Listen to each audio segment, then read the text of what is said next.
how to get an Instagram creator account just like this. All right, so if you don't have one, sign up for a personal account first.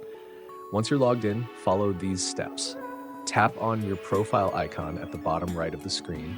Click on the three horizontal lines menu in the top right corner, then select Settings. In the Settings menu, tap on Account.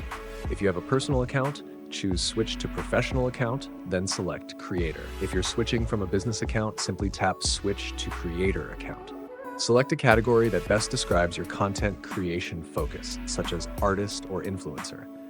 You can link your Facebook page if desired. Otherwise, skip this step.